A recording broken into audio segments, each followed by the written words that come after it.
ఎవరిని ఉపేక్షించదు అనే సంకేతాన్ని గత ప్రభుత్వానికి ఈ ప్రభుత్వానికి గీత గీసినట్టు చూపిస్తున్నాం.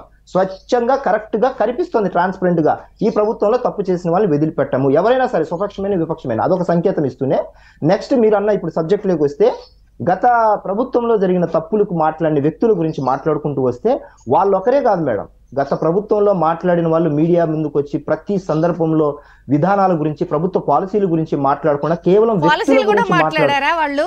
మీ అధినేత వ్యక్తిగత జీవితాన్ని ఉతికారేశారు. అదే చెప్తున్నాను, ప్రభుత్వానికి సంబంధించిన విధి విధానాలు పాలసీలు మాట్లాడుకోకుండా అన్నాను, మాట్లాడుకోకుండా వాళ్ళు చేయాల్సిన పని ఒక్క రోజు కూడా సక్రమంగా చేయకపోగా కేవలం వ్యక్తిగత విమర్శల కోసం మీడియా ముందుకు వచ్చి మాట్లాడిన వ్యక్తులు ఎవరైతే ఉన్నారో ఈరోజు దరిదాపుల్లో ప్రజల మధ్యలోనే కాదు, వాళ్ళు మన రాష్ట్రంలో ఉన్నారా, అస్సాంలో ఉన్నారా, బజ్జీలు అమ్ముకుంటున్నారా, రైల్వే స్టేషన్ లో ఏం మనకేం తెలియదు, లేకపోతే సగం మీసంతో సగం గుండుతో లేకపోతే పూర్తి గుండుతో కనుబొమ్మలు గీసేసుకొని ఉన్నారో కూడా తెలియదు, ఎక్కడ ఎలాంటి పరిస్థితులు ఉన్నారు, బికాజ్ వాళ్ళు తప్పు చేశారు, వాళ్ళకి తెలుసు ఆ విషయం, అందుకే ఈ రోజు అప్ స్కాన్ లో ఉన్నారు. వాళ్ళు నిజంగా ప్రజలకు మేలు చేస్తుంటే ఈరోజు ధైర్యంగా ఫేస్ చేసేవాళ్ళు, నేనే తప్పు చేయలేదు, నేను కరెక్ట్ గా ఉన్నాను ప్రజల పక్షంగా అని అనుకునే వాళ్ళే రాష్ట్రంలో ఉండగలరు, కాబట్టి వాళ్ళు అప్ స్కాన్ లో ఉన్నారు. కాబట్టి దొంగతనంగా ఉన్నారు, లేకపోతే ఓకే మీరు అన్నట్టు రైల్వే స్టేషన్ లోనే గుండు గీయించుకుని దాక్కున్నారు కాసేపు అనుకుందాం. కానీ నేను అనేది ఏంటంటే వన్స్ మీరు పవర్లోకి వచ్చిన తర్వాత కాంట్రవర్షియల్ పొలిటీషియన్స్ ఎవరో మీకు క్లారిటీ ఉంది, ఎవరు రూల్ ఆఫ్ లా అతిక్రమించారో మీ దగ్గర లిస్ట్ ఉంది. వచ్చినప్పుడు కనీసం లోకల్గా ఉన్నటువంటి పోలీస్ స్టేషన్స్కి మీరు ఇన్ఫార్మ్ చేయలేదా? తర్వాత అయినా మనం చట్ట ప్రకారంగా చర్యలు తీసుకుంటాం, కనీసం వాళ్ళని అబ్జర్వేషన్ చేయండి, వాళ్ళ యాక్టివిటీ వాళ్ళ మూమెంట్ మీద నిఘా ఉంచండి అని.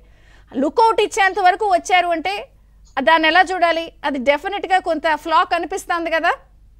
అంటే మేడం ఈ ఎవరైతే సదరు వ్యక్తి గురించి లేకపోతే ఈ యొక్క మా సోషల్ ఎలిమెంట్ గా సదరు వ్యక్తి లేదు, వల్లభనేని వంశీ గారి మీద లుకౌట్ ఇచ్చారు.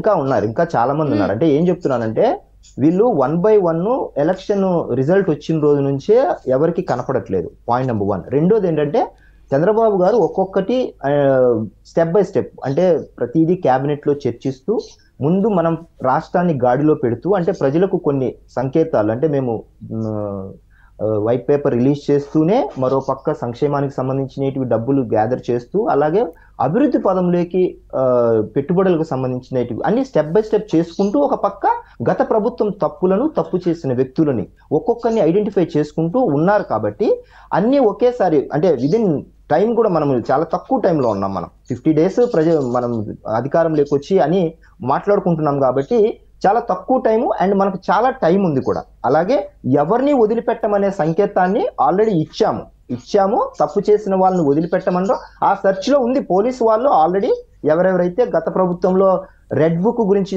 సందర్భం వచ్చినప్పుడు కూడా నేను చాలా సందర్భాలు చెప్పాను, రెడ్ బుక్ అనేది తప్పు చేసిన వ్యక్తుల యొక్క వివరాలు మాత్రమే, దానికి పైన అట్ట రెడ్ బుక్ ఉందేమో, కావాలంటే మీకు మీ పార్టీ వాళ్ళకి సంబంధించిన నీలి బుక్ రంగు కూడా. నేను అడిగిన దానికి మీరు ఆన్సర్ రాలా. లోకల్ గా ఉన్నటువంటి కాంట్రవర్షియల్ పొలిటీషియన్స్ ని ట్రాక్ ఎందుకు చేయలేకపోయారు? అలర్ట్ గా లేరు కదా? లేదు మేడం, అదే చెప్తున్నారు, వాళ్ళు అప్ స్కాన్ లో ఉన్నారు ఒకటి. రెండోది వాళ్ళ మీద నిరంతర నిఘా కొనసాగుతుంది కాబట్టి వాళ్ళు చాలా ఇంకా గవర్నమెంట్ వచ్చే కూడా కొడాలి నాని లాంటి వాళ్ళు చాలా సార్లు బయటకు వచ్చి మాట్లాడారు, ఈ పేని నాని లాంటి వాళ్ళు గగ్గోలు పెట్టేస్తున్నారు. అంటే అదే చెప్తున్నాను నేను, ఒక్కొక్కటిగా ఆధారాలు సేకరిస్తూ మనం ఇప్పుడు కోర్టులో కేసు వేసినా కూడా వాళ్ళు సేకరిస్తారు కరెక్టే. నేను అనేది ట్రాక్ చేసి ఉండి అలర్ట్ చేసి ఉండాల్సింది కదా, ఆ అలర్ట్ ఎందుకు లేరని అడిగా.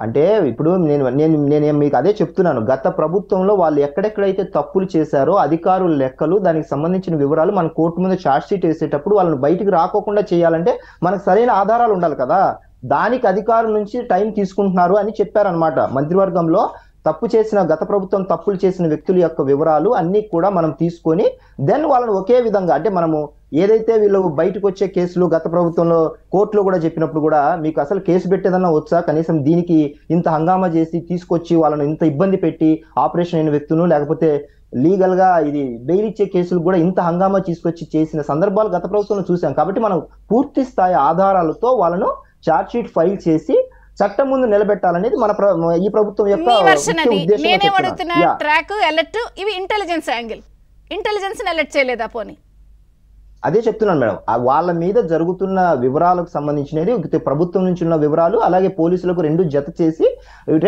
ఛార్జ్ షీట్ అనేది పక్కాగా వేసి వాళ్ళని లోపలేయాలనేది ఒక ముఖ్యమైన ఉద్దేశంగా చెప్తున్నాను. అలాగే ఈ యొక్క ఎవరైతే ఉన్నారో ఇప్పుడు మీరు మనం మాట్లాడుకుంటున్న ఈ యొక్క బ్యాచ్ మీరు పాప ఎలా వెళ్తున్నారంటే చెప్తాం చెప్పలేసుకెళ్తామని చెప్పేసరికి వాళ్ళు వేసుకుని వెళ్ళిపోతుంటే ఎక్కడికి వెళ్ళరు ఆ తర్వాత మేము పట్టుకొస్తాం